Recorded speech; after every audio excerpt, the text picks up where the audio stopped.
আসসালামু আলাইকুম। বিনসার দর্শকদের জন্য আকর্ষণীয় লোভনীয় একটি পিঠার রেসিপি নিয়ে চলে আসলাম। হাতে কাটা সেমাই পিঠা, চুষি পিঠা, চুই পিঠা এক এক অঞ্চলে এক এক নামেই পরিচিত। আমি আজকে আপনাদের জন্য ভিন্নভাবে সহজ করে সাজিয়েছি এই চুষি পিঠার রেসিপিটা। আমি একের ভিতরে আপনারা 3টা রেসিপি পেয়ে যাবেন। খুব সহজ করে রেসিপিগুলো তৈরি করেছি।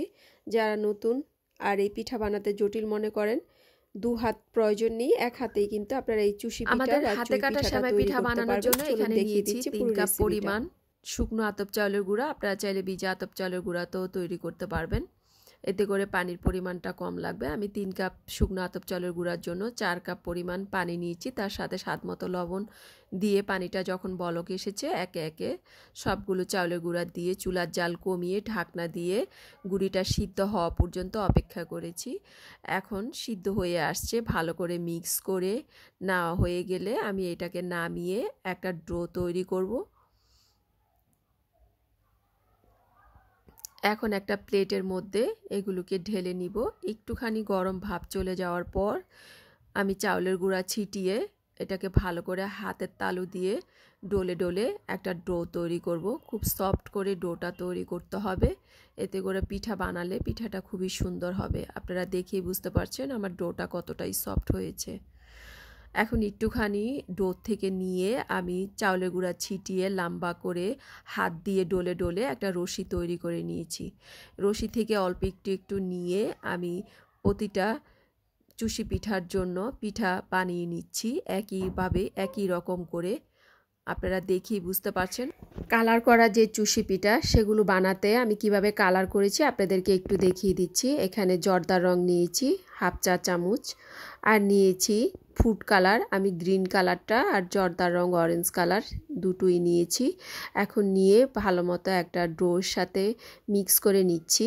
এভাবে করে চাউলের গুঁড়া ছিটিয়ে ভালো করে মিক্স করে নেওয়া হয়ে গেলে সাইডে রেখে দিব। আপনারা আপনাদের পছন্দ মতো কালার ব্যবহার করতে পারেন। আমার কাছে এই দুটো কালার ছিল, আমি এই দুটো কালার দিয়ে আপনাদেরকে দেখিয়ে দিয়েছি।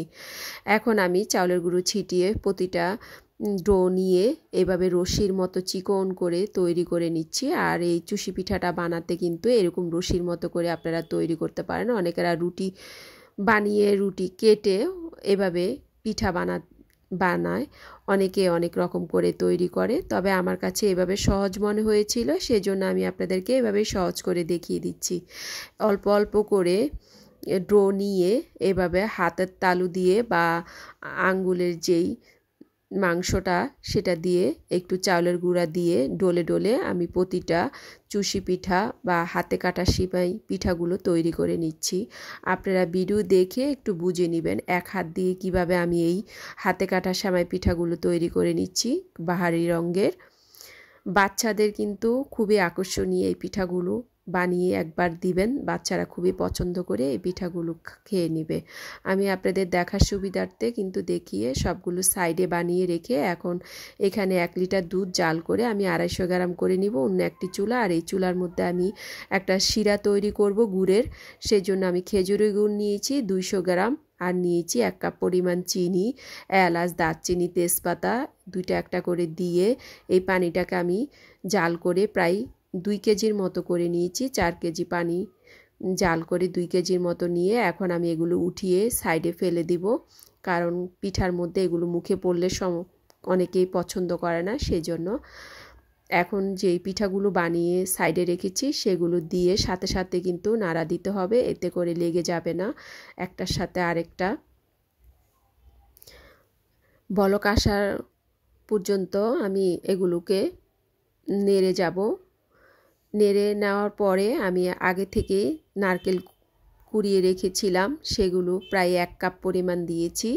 এখন আমি প্রায় 3-4 মিনিটের মতো এই পিঠাটাকে রান্না করে নিব, কারণ আমি বেশি সময় নিয়ে এটাকে রান্না করব না, কারণ আমি শিরাটা জাল করে নিয়েছি। তাছাড়া আমি যে পিঠার ডোটা সেটাকে সিদ্ধ করে নিয়েছি, সেজন্য বেশি সময় লাগবে না এই পিঠাটা তৈরি করতে।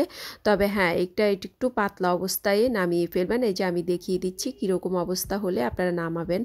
এর থেকে বেশি গাঢ় করে রান্না করতে যাবেন না, ঠান্ডা হওয়ার পর কিন্তু এটা আরও গাঢ় হয়ে যায়, ঘনত্ব হয়ে যায়, সেজন্য এরকম পাতলা অবস্থায় নামিয়ে ফেলবেন। একটুখানি একটা পেয়ালার মধ্যে রেখে দিয়েছি গুড়ের আর নারকেলের, অনেকে কিন্তু এভাবেও পছন্দ করে দুধ ছাড়া। আর বাকিটুকুর মধ্যে আমি আগে থেকে যে দুধটা শুকিয়ে রেখেছিলাম সেই দুধটা দিয়ে কিন্তু এখন মিক্স করে নিব এই পিঠাটা। আপনারা চাইলে কিন্তু দুধ শিরার সাথে দিয়েও কিন্তু এভাবে পিঠা রান্না করে নিতে পারেন। আমি যে আলাদাভাবে দিয়েছি সেভাবেও কোনো সমস্যা হয় না, টেস্টের খুবই মজা হয়, দেখতেও খুবই লোভনীয় হয়। সেজন্য আমি এভাবে আলাদা করে দুধ মিক্স করে নিয়েছি। দুধটাকে কিন্তু গাঢ় করে নিতে হবে, তাহলেই হবে। শুকিয়ে জাল করে একদম অল্প করে নেবেন, নিয়ে এভাবে পিঠার সাথে মিক্স করে নিলেই হবে। দেখেই বুঝতে পারছেন পিঠাটা কত লোভনীয় আর মজাদার মনে হচ্ছে। এবার এইভাবে করে আপনারা একবার হলো ট্রাই করবেন। এখন আমি কালার যে চুষি পিঠাটা সেটা রান্না করব। তার জন্য 1 লিটার পরিমাণ দুধ চুলার জালে বসিয়ে দিয়েছি। আমি এখানে গুড় দিয়ে রান্না করব না, শুধু চিনি দিয়ে রান্না করব। সেজন্য আমি এখানে 1.5 কাপ পরিমাণ চিনি নিয়েছি, তার সাথে একটু স্বাদ মতো লবণ। আপনারা চাইলে লবণটা স্কিপও করতে পারেন, তবে এতে করে মিষ্টির যে পরিমাণটা সেটার সাথে একটুখানি যদি লবণ দেয় তাহলে টেস্টটা আরও বেড়ে যায়। সেজন্য আমি সামান্য পরিমাণ একটু লবণ দিয়েছি, 2টো এলাচ দিয়ে এটাকে জাল করে নিয়েছি প্রায় 4-5 মিনিটের মতো। জাল করা নেওয়া হয়ে গেলে আমি আগে থেকে যে পিঠাটা বানিয়ে রেখেছিলাম সেই পিঠাটা দিয়ে এখন রান্না করে নিব সেম আগের মতো করেই। বাচ্চারা কিন্তু খুবই পছন্দ করবে এই পিঠাটা। এত কালারফুল একটা পিঠা যে কোনো মানুষেরই খুবই মন জয় করে নিতে পারে। আপনারা এভাবে করে পিঠাটার রেসিপি তৈরি করবেন, খুবই সহজভাবে কিন্তু এই পিঠাটা রেসিপি তৈরি করে নেওয়া যায়। আপনাদেরকে দেখিয়ে দিয়েছি, চেষ্টা করবেন এভাবে করে আপনারা রেসিপি তৈরি করার জন্য। সেম আগের মতো করেই আমি অত ঘন করব না, আমি একটু পাতলা অবস্থায় পিঠাগুলো নামিয়ে ফেলবো। পিঠাটা রান্না হয়ে আসলে আমি এর মধ্যে দিয়ে দিব 1 চা চামচ পরিমাণ ঘি। ঘিটা দিলে স্মেলটা খুবই সুন্দর আসে এবং পিঠার টেস্টটা যে সেটা খুবই মজা হয়। সেজন্য আমি 1 চামচ পরিমাণ ঘি দিয়েছি। ঘি দিয়ে এখন আমি এটাকে নামিয়ে ফেলবো, আর বেশি সময় চুলায় রাখবো না। আপনাদেরকে দেখিয়ে দিয়েছি কতটুকু কেমন পাতলা হয়েছে। এরকম যখন ঠান্ডা হবে তখন কিন্তু এটা ঘনত্ব হয়ে যাবে, এই জন্য এই পিঠাটা একটু পাতলা অবস্থায় নামিয়ে ফেলতে হয়। আর প্রতিটা পিঠা দেখেন কত সুন্দর করে আস্ত আস্তভাবেই রয়েছে। আমার মতো করে একবার হলো এভাবে রেসিপি ট্রাই করবেন, আর সবসময় সবাইকে ভালো রাখার চেষ্টা করবেন। যদি ভালো লেগে থাকে তাহলে একটা লাইক, কমেন্টস, শেয়ার করতে ভুলবেন না। ভালো থাকবেন, ভালো রাখবেন। আল্লাহ হাফেজ, আসসালামু আলাইকুম।